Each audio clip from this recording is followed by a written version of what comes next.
Hello friend, good morning, Radhe Radhe. Welcome back to my new blog. कैसे हो आप सभी लोग? आशा करती हूँ आप सभी लोग बहुत अच्छे होंगे, मस्त होंगे, अपने जीवन में खुश होंगे। स्वागत है फ्रेंड्स आपका अपने यूट्यूब चैनल पर। तो फ्रेंड्स, आज दिन है शनिवार और डेट है 18 मई, यानी कि है शनिवार के दिन का ब्लॉग है। और यह सुबह का टाइम है, सुबह के अभी 9 बज रहे हैं।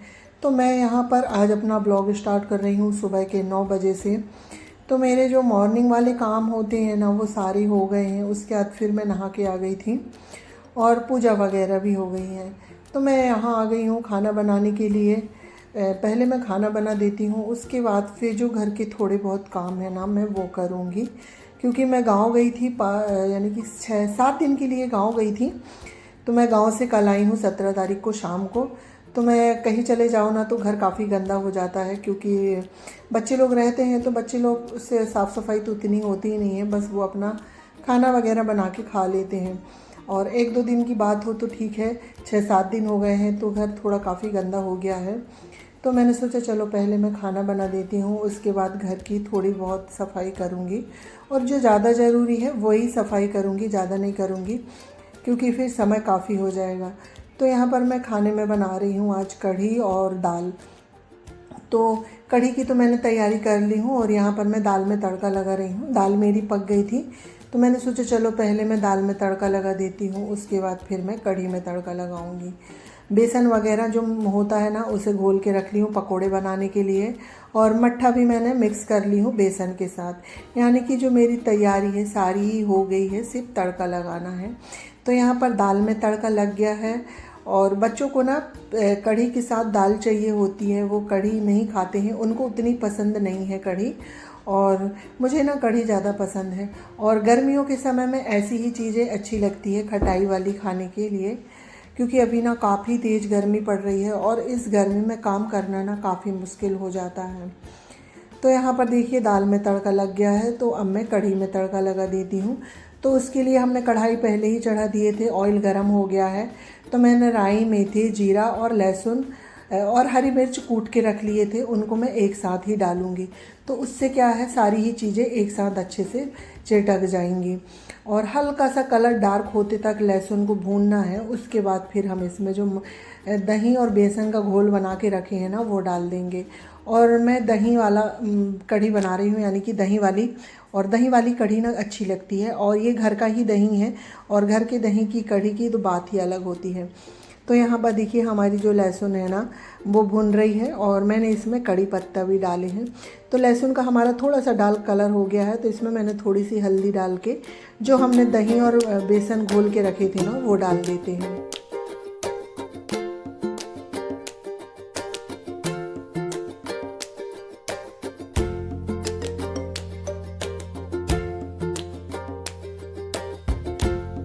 तो देखिए जी, हमारा जो दही का मट्ठा है ना, वो बन के तैयार हो गया है। मैंने इसमें जितना पानी डालना था उतना पानी ही डाल दी हूँ। अब हम इसमें सारे ही ड्राई मसाले डालते हैं। हल्दी तो मैंने थोड़ी सी पहले डाल दी थी, तो थोड़ी सी हल्दी हम इसमें और डालेंगे। लाल मिर्च पाउडर, धना पाउडर और गरम मसाला। देखिए मसाले डालने के बाद हमें इसे अच्छे से उबाल आते तक चलाना है। तो हमारे मट्ठे में उबाल आ गई है, तो मैंने उसे दूसरी गैस में कर दी हूँ, और यहाँ पर मैं पकोड़े तलने लगी हूँ। तो साथ ही साथ मेरे दोनों काम हो जाएंगे। इससे क्या है ना, काम जल्दी हो जाते हैं। और मट्ठे में उबाल आ गई थी, उसके बाद ही मैंने उसको चलाना छोड़ी हूँ। अगर हम पहले ही चलाना छोड़ देते हैं ना, तो फिर मट्ठा फट जाता है। तो यहाँ पर देखिए मट्ठा भी पक रहा है और हमारे पकोड़े भी सिकने लगे हैं। और मैं इस तरह के पकोड़े बनाती हूँ, मुझे इस तरह के पकोड़े अच्छे लगते हैं। बूंदी वाली कढ़ी मुझे उतनी अच्छी नहीं लगती है। जो बड़े बड़े पकोड़े होते हैं ना, वाली कढ़ी ज़्यादा अच्छी लगती है। तो यहाँ पर देखिए पकोड़े सेक रहे थे, और बच्चों को पकोड़े ऐसे ही खाना था, क्योंकि कभी कभी ना ऐसे सिंपल साधारण सी भी चीज़ ना अच्छी लगती है। तो बच्चे लोगों को ना बिना लहसुन प्याज के पकोड़े ज़्यादा अच्छे लगते हैं, तो वो थोड़े से पकोड़े उन्हें ले गए हैं। तो यहाँ पर देखिए हमारा मट्ठा बहुत अच्छे से उबल गया है, तो हम इसमें पकोड़े डाल देते हैं। और इसके बाद भी हमें इसे फिर 10 से 15 मिनट और अच्छे से पकाना है, ताकि ये अच्छे से कढ़ जाए। तो यहाँ पर देखिए हमारी कढ़ी बिल्कुल बन के तैयार हो गई है।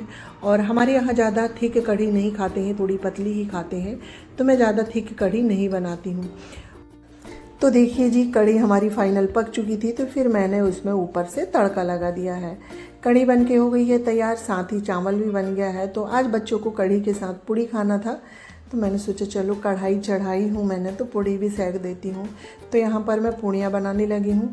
पहले तो मैं 8-10 लोई एक साथ बना लेती हूँ और कढ़ाई गर्म हो जाती है तो पूड़ी डालते जाओ और सेकते जाओ, तो इस तरह से पूड़ी ना जल्दी सिक जाती हैं। तो यहाँ पर देखिए फूली फूली पूड़ियाँ बन रही हैं और कढ़ी और पूड़ी तो मुझे भी बहुत अच्छी लगती हैं और गरम गरम पूड़ी खाने का तो मज़ा ही कुछ और होता है। तो वो तो हम बनाते हैं तो हमें गरम पूड़ी खाने को उतना नहीं मिलता है, पर हम जब किसी को खिला देते हैं ना तो हमें उतने में ही संतुष्टि मिल जाती है। तो यहाँ पर देखिए सभी का खाना पीना हो गया था और सारी ही पूड़ी मैंने सेक ली थी। तो यहाँ पर मैं अपने लिए थाली लगा रही हूँ। कढ़ी चावल पूड़ी आ जाइए, आप लोग भी खा लीजिए। और किस किस को कढ़ी चावल पूड़ी पसंद है ये मुझे कमेंट करके ज़रूर बताइएगा। तो देखिए जी यहाँ पर खाना पीना सब कुछ हो गया है और सारे ही बर्तन मैंने खाली कर लिए थे और बर्तन वगैरह भी धुल गए हैं। तो मैं यहाँ पर गैस साफ़ कर लेती हूँ और गैस भी काफ़ी गंदी है, चिपचिपी है, क्योंकि बच्चे लोग ही खाना बना रहे थे 6-7 दिन से और बच्चे लोग ही साफ़ कर रहे थे। तो बच्चे लोगों का काम तो होता है, उतने परफेक्ट नहीं कर पाते हैं, पर हाँ बच्चे काम चलाने के लिए काम थोड़ा बहुत कर ही लेते हैं।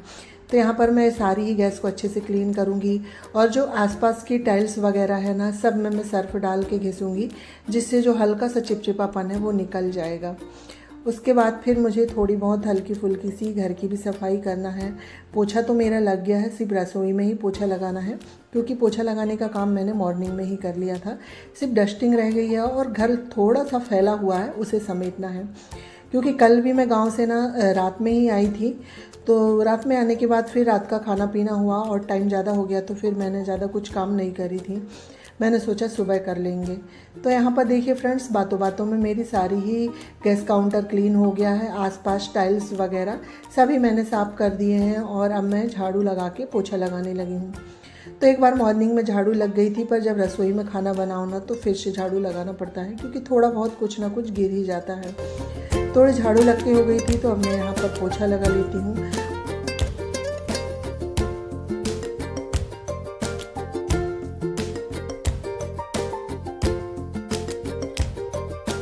तो देखिए जी रसोई में मैं पोछा लगा रही थी, इतने में हमारा जो सामने वाला मेन गेट है ना, वहाँ पर जो पर्दे लगे हुए थे ना उसका पाइप निकल गया था। तो फिर भैया लोगों को बुलवाए थे तो वही वो पाइप लगा रहे हैं। और फिर जो रसोई में आरओ लगा है ना उसका भी जो नल है ना वो ख़राब हो गया था, तो वो भी ठीक कराना था। तो वही सब ठीक करने के बाद फिर वो भैया लोग चले गए हैं, तो फिर से मैं लग गई हूँ काम में। तो पोछा लगाने का काम मेरा सारा ही हो गया है, तो अब मैं डस्टिंग कर लेती हूँ। देखिए 6-7 दिन से बिल्कुल ना ड्रेसिंग ऐसी गंदी हो गई थी और पूरा सामान अस्त व्यस्त था। तो पहले मैंने सारी ही जगह कॉलिन से छिड़क दिया है। उसके बाद फिर पहले जो आईना है ना उसे साफ़ करूँगी और फिर जो सारे डिब्बे वगैरह रखे होते हैं तेल पाउडर के और जितने भी होते हैं ना तो सभी को साफ़ करूँगी। और इसके बाद मैं इसमें जो छोटे छोटे सामान रखती हूँ ना, ये भी काफ़ी गंदा हो गया था, तो धुलना तो नहीं है अभी, इसे मैं कॉलिन लगा के पोंछ दूँ ना तो ये भी साफ़ हो जाता है। तो इसी तरह मैं ड्रेसिंग की सफाई कर लूँगी। और जब अगर हम 1-2 दिन अगर कोई चीज़ की सफाई ना करें ना तो वो बहुत ही ज़्यादा गंदा हो जाता है। ऐसे ही मेरे घर का हाल हो गया है। तो जो ज़रूरी काम है मैं उसी चीज़ को साफ़ करूँगी और फिर बाकी देखूँगी बाद में, क्योंकि एक साथ सारे घर की अच्छे से सफाई करना ना पॉसिबल नहीं होता है। जो बहुत ज़रूरी होती है मैं उसी चीज़ों की सफाई कर लेती हूँ। तो यहाँ पर देखिए जी बातों बातों में जो हमारी ड्रेसिंग है ना सारी ही साफ़ हो गई है।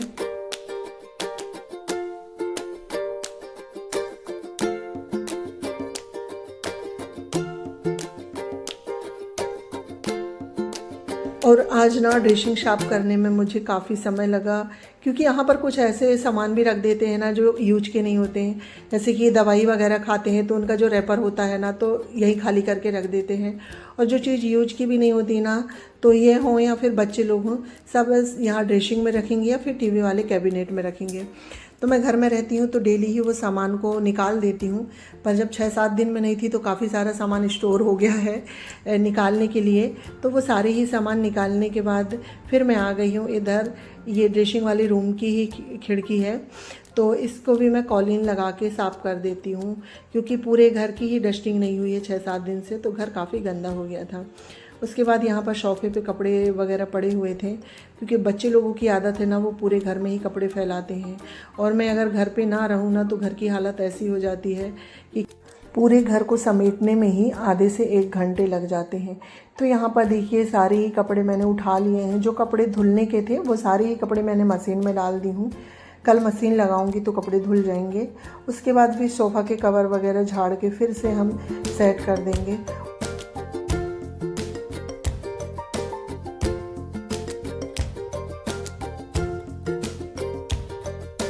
तो देखिए फ्रेंड्स, सोफ़ा वगैरह सेट करने के बाद फिर मैं आ गई हूँ हॉल में। तो हॉल में ना इतनी सारी बच्चे लोगों ने बॉटल खाली कर कर के रख दिए थे। और ये टीवी वाला कैबिनेट होता है ना, यहाँ पर भी कुछ ना कुछ बिना यूज का सामान रख ही देते हैं। तो सारी बॉटलों को उठा के मैंने रखा है। जो सामान काम का नहीं है वो उठा के मैंने डस्टबिन में डाल दिए हैं। और अब हम यहाँ की डस्टिंग कर लेते हैं। और अभी इस समय इतनी भयानक गर्मी पड़ रही है ना कि गर्मी में काम करना बहुत मुश्किल हो जाता है, जिसमें सारे काम तो पंखे चालू करके हो ही जाते हैं, पर जो झाड़ू लगाने का काम होता है ना वो बिना पंखे के करो तो उसमें बहुत ज़्यादा हालत ख़राब हो जाती है। और मुझे तो ऐसा लगता है सबसे ज़्यादा गर्मी मुझे ही लगती है। मैं गर्मी से बहुत परेशान हो जाती हूँ, पर क्या करें, गर्मी हो या ठंडी काम तो हमें करने ही होंगे। और हम लेडीज़ों की तो ये आदत ही होती है कि अपने काम घर के करने ही होते हैं। गर्मी हो या ठंडी, बारिश, कुछ भी हो जाए, हमें घर के सारे काम खुद ही करने होते हैं। तो देखिए जी, ऊपर वाला जो टीवी कैबिनेट है ना वो साफ़ हो गया है। उसके बाद फिर जो नीचे वाली सेल्फ है ना, वहाँ काफ़ी सारे कार्ड रखे हुए थे और काफ़ी सामान अस्त व्यस्त था। तो सारा ही सामान मैंने सेट करके वहाँ भी सफाई कर दी हूँ। उसके बाद फिर मैं सोफ़ा साइड आई हूँ। तो यहाँ पर बैग, कपड़े ये सारे ही रखे हुए हैं, तो इन्हें भी उठा के मैं उनकी जगह में रख दूँगी। और पलंग में देखिए तीनों बच्चे लेटे हैं। यहाँ पर कूलर चलता है ना तो बच्चे लोग यहीं पर रहते हैं। और पलंग साफ़ करने का तो मुझे समय नहीं मिलता। जब बच्चे लोग उठते हैं ना तभी मैं पलंग को झाड़ देती हूँ। तो यहाँ पर मैं सोफ़ा वगैरह सेट करूँगी और जो घर का सफाई का सारा ही काम मेरा हो गया है। तो फ्रेंड्स, इसी के साथ मैं अपनी वीडियो का भी एंड करती हूँ। अगर मेरा ये वीडियो आप लोगों को थोड़ा सा भी अच्छा लगे तो ज़्यादा से ज़्यादा लाइक कीजिए, शेयर कीजिए और सब्सक्राइब करें। और चैनल में नए आते हैं तो प्लीज़ सब्सक्राइब करें। मिलते हैं नेक्स्ट ब्लॉग में, जब तक के लिए बाय बाय।